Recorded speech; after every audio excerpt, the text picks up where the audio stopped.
Hadirin jamaah yang dimuliakan Allah Subhanahu wa taala, mudah-mudahan kita semua bisa mencontoh hal-hal yang baiknya dari kaum Quraisy.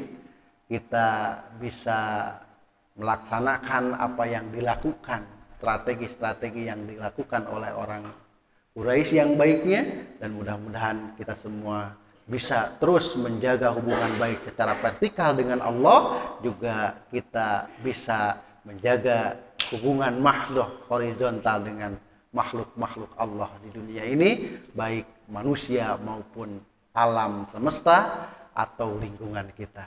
Bismillahirrahmanirrahim. Assalamualaikum warahmatullahi wabarakatuh.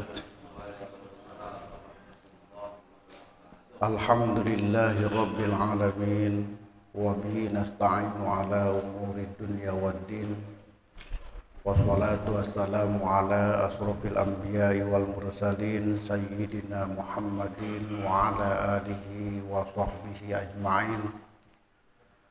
Wa ya rabbi israh li sadri wa yassir li amri wahlul 'uqdatam min lisani yafqahu qawli, amma ba'du.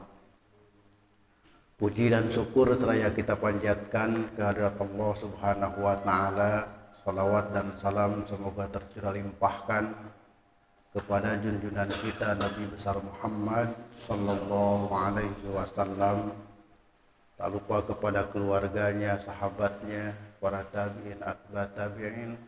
Mudah-mudahan sampai kepada kita sebagai umatnya, amin ya Allah ya rabbal alamin.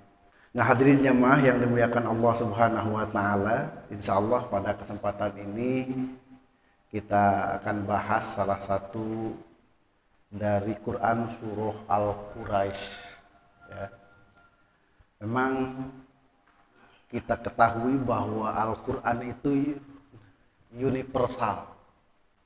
Tetapi dalam Al-Qur'an ada satu surat yang seolah-olah surat ini hanya ditujukan kepada salah satu kaum yang disebut dengan kaum Quraisy ya. Siapa kaum Quraisy itu? Kaum Quraisy ini adalah yang nasabnya dari Rasulullah Shallallahu Alaihi Wasallam yang disebut dengan Fihrin ya. Jadi Nabi besar Muhammad Shallallahu Alaihi Wasallam punya bapak namanya Abdullah, terus punya lagi bapak namanya Abdul Muttalib. Abdul Muttalib, terus bin Hasim, bin Abdi Manaf, bin Qusay, bin Kilab, bin Murrah, bin Ka'ab, bin Lu'ay, bin Ghalib, bin Fihrin. Nah, nama Fihrin itu adalah Quraisy. Karena nama-nama itu dulu yang disebut dengan alias itu atau nama panggilan itu tiap orang punya ya. Di dalam Al-Barjanji juga dikatakan wa ba'du faqulu huwa sayyiduna Muhammad ibn Abdullah ibn Abdul Muttalib wa ismuhu Saibah. Jadi Abdul Muttalib itu namanya Saibah ya. Ibni Kilab wa ismuhu Hakim ibn Murrah ibn Ka'ab ibn Lu'ay ibn Ghalib ibn Fihrin wa ismuhu Quraisy. Di Fihrin ini namanya Quraisy.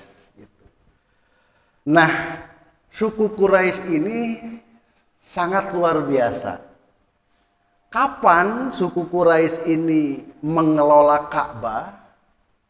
Ka'bah itu awal dikelola oleh Nabiullah Ismail alaihissalam. Ya. Walaupun kalau kita lihat sejarah Ka'bah, jadi sejarah Ka'bah itu sudah diciptakan oleh Allah sebelum penciptaan Adam. Ketika Allah menciptakan Baitul Ma'mur di atas, yang melakukan tawafnya itu adalah para malaikat, dibuat juga di bumi ya, yang disebut dengan Ka'bah. Tapi belum ditinggikan. Akhirnya setelah penciptaan Adam, Adam pun diciptakan oleh Allah sama, ya. Ketika Adam dan juga Siti Hawa dipertemukan di Jabal Rahmah. Jabal itu gunung, Rahmah itu kasih sayang. Dan Adam dan Hawa pun juga melakukan tawaf. Tapi belum ditinggikan. Setelah itu peradaban manusia berkembang. Setelah berkembang, zaman Nabi Nuh terjadi banjir besar. Akhirnya manusia tersapu lagi. Lalu ada keturunan dari Nabi Nuh, Sam, Ham, yang 3 itu, ya. Akhirnya terjadi yang disebut dengan keturunan Nabi Nuh. Salah satunya adalah Nabiullah Ibrahim alaihi salam, ya. Dari Nabiullah Ibrahim alaihi salam, beliau di Babilonia. Ya, di Babilonia setelah menikah dengan Siti Sarah, belum pernah punya anak, belum juga punya anak, sudah tua, menikah lagi dengan Siti Hajar, akhirnya mendapatkan anak yang disebut dengan Ismail. Ketika mempunyai anak namanya Ismail, istri yang tua yang tadinya memperbolehkan, yang namanya cemburu itu ada. Akhirnya Nabiullah Ismail dan Siti Hajar atas perintah Allah juga dibawalah kemana? Ke Mekah Al-Mukarramah, yang disebut dengan lembah tanpa ada tumbuhan yang tumbuh pada waktu itu. Apa yang terjadi setelah Ismail dan juga ibunya Siti Hajar berada di kota, bukan di kota, di lembah, yang lembah itu tidak ada tumbuhan yang tumbuh, karena bisa dibayangkan Bapak, yang namanya Mekah itu lengkob gitu ya. Lengkob itu begitu nih, ini tinggi, ya, gunung-gunung. Kalau sekarang itu gunung-gunungnya dirubah jadi hotel gitu ya. Tapi ketika air besar, banjir juga. Cuman kalau sekarang itu dalam waktu hitungan beberapa jam langsung disedot, itu bisa bersih kembali. Nah, hadirin jamaah yang dimuliakan Allah Subhanahu wa taala, begitupun di depan masjid ini ketika ada banjir langsung disedot, ya, oleh sedotan aqua. Ya. Nah, hadirin jamaah yang dimuliakan Allah Subhanahu wa taala, akhirnya ketika Nabi Ismail dengan keturunannya mengelola Ka'bah dan terus mentauhidkan, itu tidak ada permasalahan. Beres itu karena Nabi Ismail itu menikah dengan suku Jurhum. Jadi suku Jurhum itu adalah suku yang dari Mesir, para pedagang, karena ada oasis, karena ada air yang disebut dengan air Jam-Jam tadi, akhirnya ikut gabung. Menikah dengan suku Jurhum, punya anak keturunan, melanjutkan terus. Tetapi ternyata manusia itu suka lupa ketika diberikan nikmat oleh Allah Subhanahu wa taala. Jadi kalau kita diberikan nikmat oleh Allah berupa kenikmatan yang sangat luar biasa, kekayaan dan lain sebagainya, terkadang kita kufur nikmat. Begitupun Bani Jurhum ini awalnya terus mentauhidkan Allah, sehubungan dia lupa banyak pengunjung dan lain sebagainya, maka sampai saat ini ada pendeta yang mengklaim bahwa Ka'bah itu adalah merupakan salah satu tempat ibadah mereka. Orang Buddha pun mengklaim, karena dulu itu yang namanya Ka'bah itu berbagai agama juga datang ke sana. Orang Buddha mengatakan bahwa di Ka'bah itu adalah salah satu tempat di mana Sang Buddha ada di sana, kan gitu. Diklaim seperti itu. Makanya kemarin ada yang viral di India itu mau menyerang Ka'bah kan gitu. Ya, mau menyerang Ka'bah. Nah, hadirin jamaah yang dimuliakan Allah Subhanahu wa taala, setelah Bani Jurhum mereka itu betul-betul sudah keluar dari rel ketauhidannya, akhirnya dikuasai oleh Bani Huja'ah. Bani Huja'ah terus anak keturunannya menjaga Ka'bah dengan baik, dengan ketauhidan. Ternyata ada salah satu keturunan dari Bani Huja'ah, karena dengan melimpahnya sesuatu yang datang dari penjara dan lain sebagainya, menjadi pemabuk, menjadi pemain judi. Akhirnya pada waktu itu dari salah satu keturunan Bani Huja'ah menjual kunci Ka'bah kepada Qusay. Setelah itu baru dikuasai Ka'bah itu oleh Bani atau oleh kaum Quraisy. Karena salah satu keturunan Fihrin, salah satu keturunan Quraisy itu ada yang namanya Qusay. Muhammad bin Abdullah bin Abi Muthalib bin Hasim bin Abi Manaf bin Qusay. Jadi mulainya itu dari Bani Qusay ini, dari Qusay, ya. Nah, hadirin jamaah yang dimuliakan Allah Subhanahu wa taala, apa liila fi Quraisy? Pesannya itu karena kebiasaan orang Quraisy. Salah satu yang menjadi poin bahwa orang Quraisy itu luar biasa, Rasulullah mengatakan, ketika manusia tidak ada yang menyembah Allah, hanya ada suku Quraisy lah yang terus menyembah Allah, yaitu keturunan Rasulullah Shallallahu Alaihi Wasallam dan ke atasnya. Jadi ketika orang lain sudah tidak menyembah Allah, orang Quraisy itu ada, ya, nasab dari Rasulullah ke atas itu tetap mentauhidkan Allah Subhanahu wa ta'ala. Maka kalau ada yang mengatakan bahwa ya Rasulullah itu sesat dulu kan gitu ya, itu tidak tepat. Mengapa? Karena memang dari Rasulullah ke atasnya itu terus menjaga kesuciannya, ya, menjaga ketauhidannya. Nah, hadirin jamaah yang dimuliakan Allah Subhanahu wa taala, itu yang pertama, kelebihan dari kaum Quraisy itu memurnikan tauhid kepada Allah Subhanahu wa taala di saat manusia di dunia ini tidak ada yang mentauhidkan, tetap kaum Quraisy, ya, salah satunya dari nasab Rasulullah Shallallahu Alaihi Wasallam ke atasnya itu mentauhidkan Allah Subhanahu wa taala. Maka di sini disebutkan bahwa ada salah satu surat yang surat itu khusus untuk satu kaum, tetapi sesungguhnya ini adalah untuk kita semua.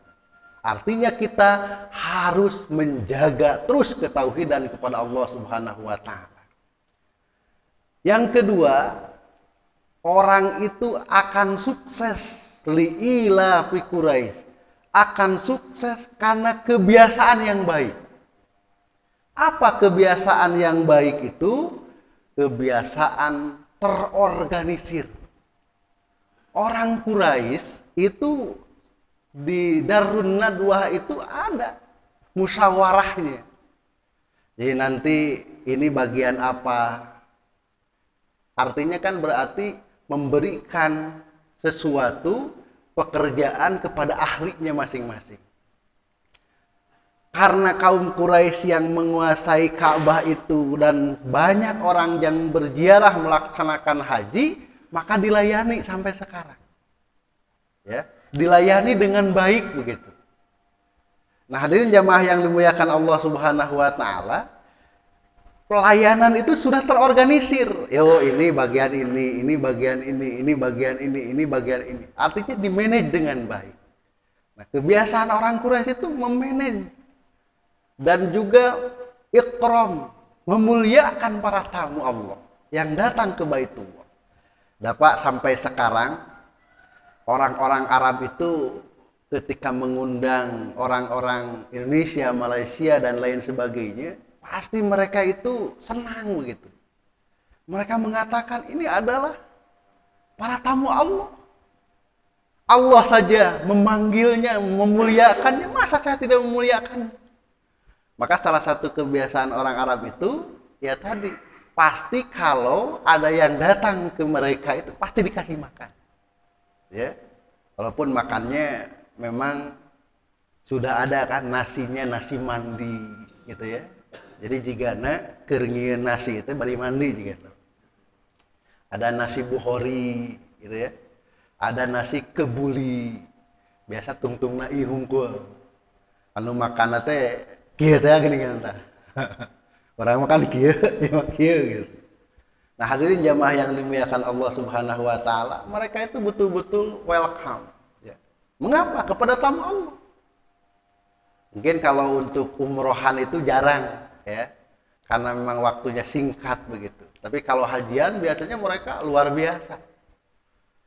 Ketika hajian itu pasti ada yang nawarkan kepada kita itu halal, halal, halal. Ada yang ngasih air, ngasih kurma, ngasih roti dan lain sebagainya. Itu luar biasa. Apalagi mungkin kemarin ketika Ramadan ya, umroh. Kalau Ramadan umroh itu dulu ada yang bikin paket Pak 30 hari selama di Madinah, di Mekah. 30 hari hanya 30 juta. Bagaimana caranya 30 hari 30 juta tadi transit terus dari Jakarta ke Malaysia, dari Malaysia ke Abu Dhabi, dari Abu Dhabi ke Riyadh, dari Riyadh naik bis selama 9 jam ke Madinah. Di Madinah sewa hotelna lamun ayeuna 20 urang teh sewa hotelna hiji. Buat apa? Buat nyimpen barang. Terus we iktikaf di masjid. Jadi datang ke hotel teh ukur jang mani wungkul. Bagaimana makannya? Karena di Madinah maupun di Mekah mau sahur dan buka pun banyak makanan gitu. Ya terus we di masjid.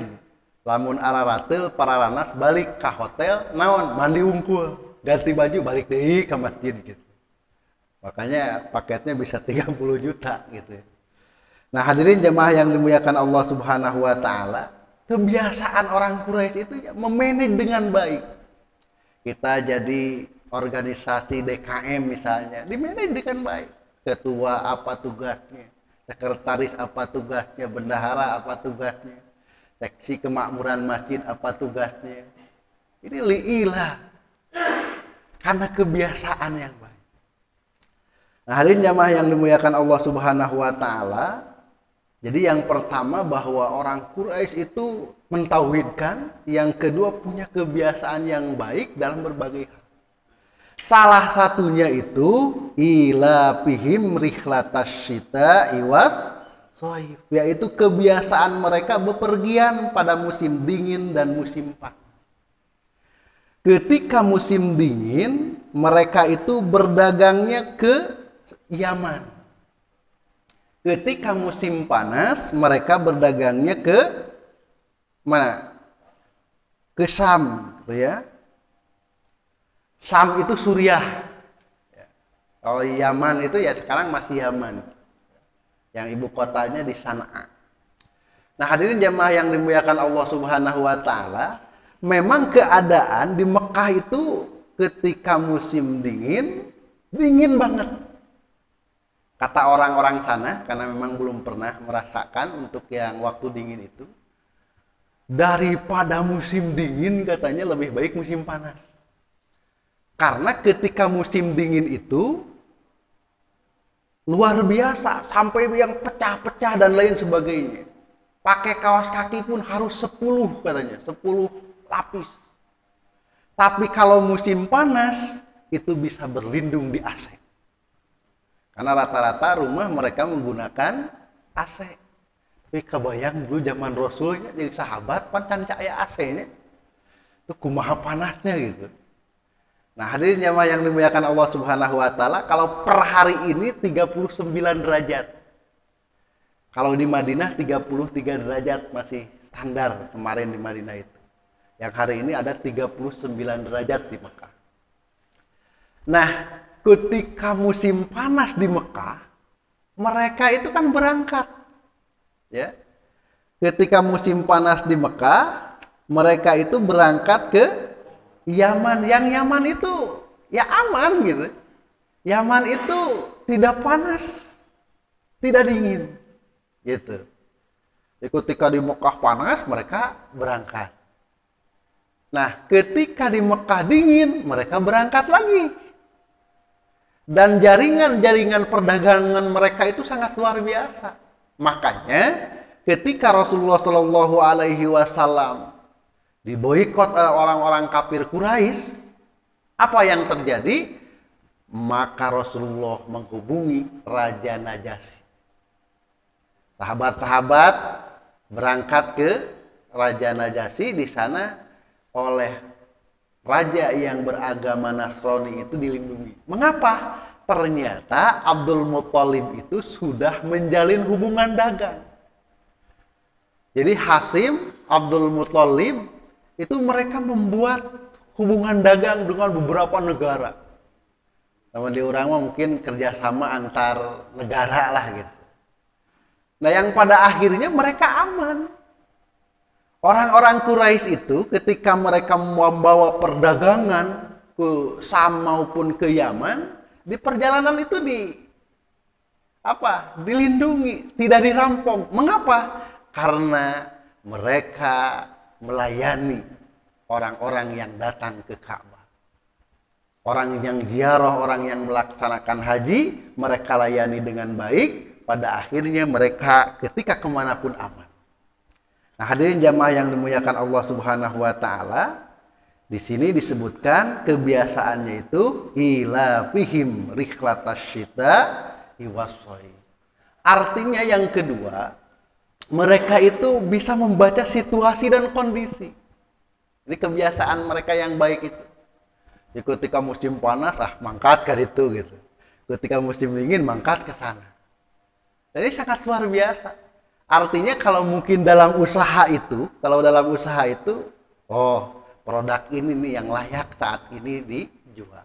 Produk ini yang insya Allah akan laku. Produk inilah yang insya Allah ini akan betul-betul dibutuhkan oleh masyarakat. Ya. Salah satunya kalau sekarang itu apoteker. Apoteker itu tahu, nanti akan musim ini banyak yang akan sakit ini, siapkan obat ini. Ya. Nah, ini bisa membaca itu, bisa membaca situasi dan kondisi. Nah, hadirin jamaah yang dimuliakan Allah Subhanahu Wa Taala, ila fihim rihlatasyita iwasoi. Nah, karena kelebihan itu, karena kebiasaan itu, mereka melakukan perjalanan ke Yaman, ke Syam, dilindungi, aman, nyaman begitu, maka falyabudu rabbahadal bait, itu ya. Apa? Falyabudu rabbahadal bait, bahwa hendaklah mereka menyembah Tuhan pemilik rumah ini atau Ka'bah. Maka ketika datang kita ke Mekah itu, ke Ka'bah itu bukan menyembah Ka'bah. Ya. Karena Ka'bah itu adalah arah kiblat. Kita datang nih ke Mekah melaksanakan sholat di depan Ka'bah. Bukan beribadah kepada Ka'bah, tetapi beribadah kepada Rabbahadal bait, yang memiliki Ka'bah gitu loh. Banyak saat ini yang orang-orang di luar Islam itu mengatakan, sarua Islam oge cenah nyembah batu kan gitu. Geus we cenah ayeuna kardus. Ya, ditumpukeun cenah sarua bentukna kan gitu.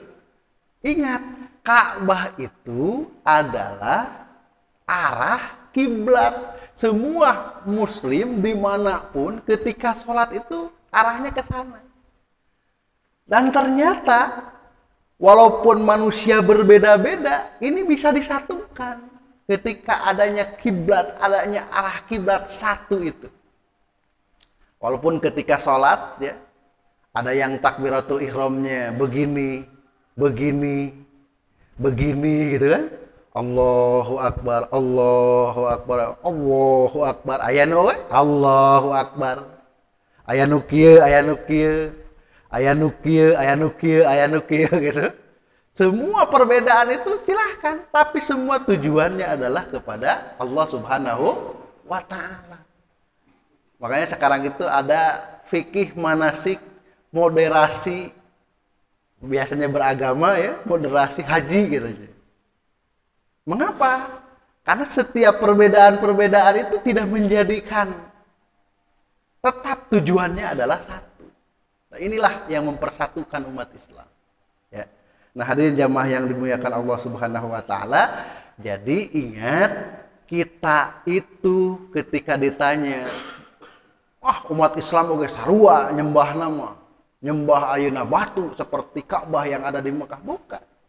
Kita menyembah Rabb hadzal bait, Tuhan yang mempunyai Ka'bah, yaitu Allah Subhanahu wa taala. Nah, hadirin jamaah yang dimuliakan Allah Subhanahu wa taala, apa pelajarannya kepada kita saat ini? Ketika kita mempunyai kebiasaan yang baik, insya Allah akan sukses.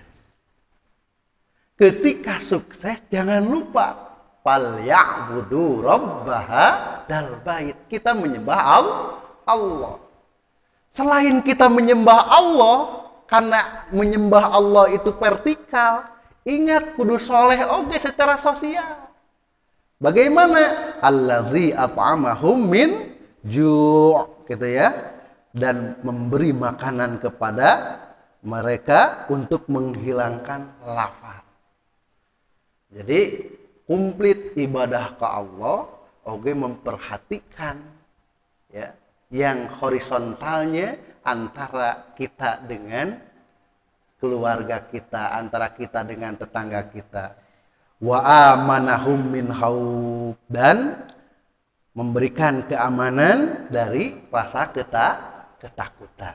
Nah, hadirin jamaah yang dimuliakan Allah Subhanahu wa taala, pelajaran yang bisa diambil dari Quran surah Al-Quraisy ini, walaupun kelihatannya ini hanya untuk orang Quraisy saja, tapi ternyata tidak. Ini bisa berlaku sampai sekarang, tidak hanya kepada kaum Quraisy saja, tetapi ini bisa dijadikan pelajaran kepada kita. Pelajarannya adalah yang pertama, ketika kaum Quraisy itu mempunyai kebiasaan yang baik, maka contoh. Nah, Rasulullah mengatakan bahwa orang yang disebut dengan Quraisy itu ya ada yang baiknya, ada yang tidak baiknya. Mana yang baiknya? Mereka kaum Quraisy yang beriman kepada Allah. Ada yang tidak baiknya, mereka yang tidak beriman. Siapa? Kafir Quraisy, kan gitu. Kalau ada yang katakan Rasulullah Shallallahu Alaihi Wasallam diboikot oleh kafir Quraisy, gitu. Jadi Rasulullah mengatakan ada yang baiknya, ada yang tidak baiknya. Nah, kita mencontoh yang baiknya. Mana yang baiknya? Ketika mereka melakukan perjalanan untuk melaksanakan dagang dan mereka berhasil, tidak lupa mereka falyabudu rabbahadal bait. Tidak lupa ketika kita sukses, baik berdagang maupun karir dalam bekerja kita, ingat falyabudu rabbahadal bait. Hubungan kita dengan Allah mahdhahnya terus dilaksanakan, dijaga.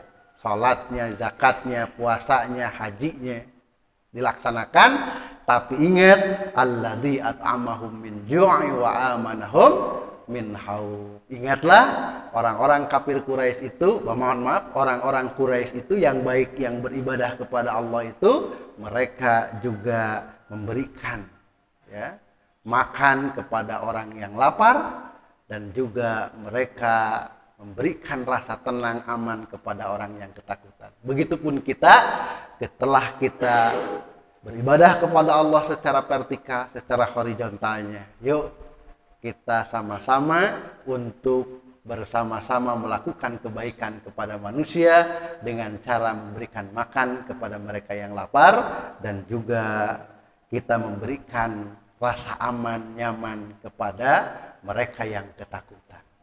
Hadirin jamaah yang dimuliakan Allah Subhanahu wa taala, mudah-mudahan kita semua bisa mencontoh hal-hal yang baiknya dari kaum Quraisy. Kita bisa melaksanakan apa yang dilakukan, strategi-strategi yang dilakukan oleh orang Quraisy yang baiknya, dan mudah-mudahan kita semua bisa terus menjaga hubungan baik secara vertikal dengan Allah, juga kita bisa menjaga hubungan makhluk horizontal dengan makhluk-makhluk Allah di dunia ini, baik manusia maupun alam semesta atau lingkungan kita. Demikian, mudah-mudahan ada manfaatnya. Wallahul muwaffiq ila aqwamit thoriq. Wassalamualaikum warahmatullahi wabarakatuh.